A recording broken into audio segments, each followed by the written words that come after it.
ProRes is Apple's post-production format, which was introduced in April 2007. It was designed to overcome a number of problems which the proliferation of formats from the acquisition cameras had been causing the post-production environment for many years. It was really great having Edge AA as a partner right there with us, right from the very beginning, having the IO-HD available. The reason I say that is quite simply flexibility. The IO-HD was a ProRes-based device, but it was tethered to the editorial system. Whereas KeyPro is actually part of the production process. The tremendous flexibility of the device allows it to bridge both worlds. You're going to make people feel very comfortable because you can eject something which feels like a tape but is in fact a drive. I think the real question should be, what isn't revolutionary about what the KeyPro does? I mean, it works on so many different levels, and the product has been so well thought out and specifically designed to overcome so many of the problems which we face when moving from production to post-production. It just starts with the notion of being able to ingest material into ProRes, a file-based acquisition device in a format which is highly optimized for the editorial bay right from the very beginning, and being able to connect that to Final Cut and being able to work with it immediately. As you start to go deeper into this, you start to realize that it fixes so many of the other problems too.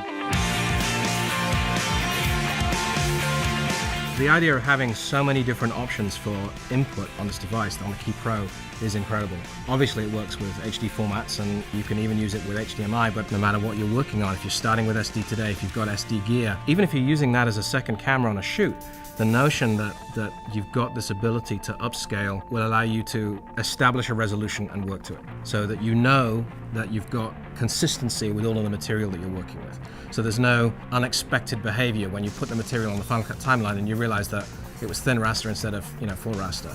Or it's important that the whole material is 720 and you want it to be that way. That's a decision that you can make early on in the production process, no matter what device you're using, and have the KeyPro take care of it.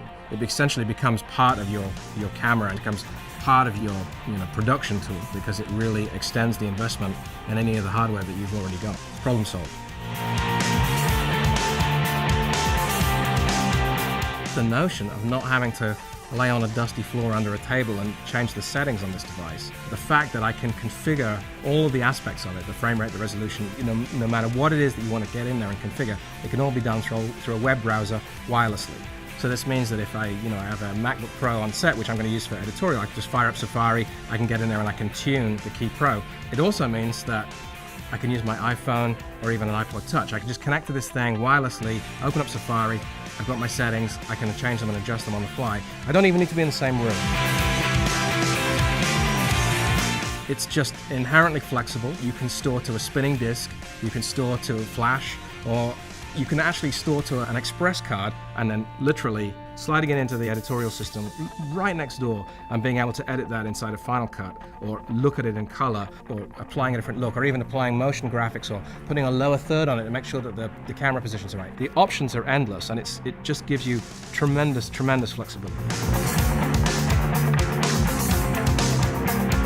The KeyPro is really the next step in the evolution of Apple's and Edge AA's partnership.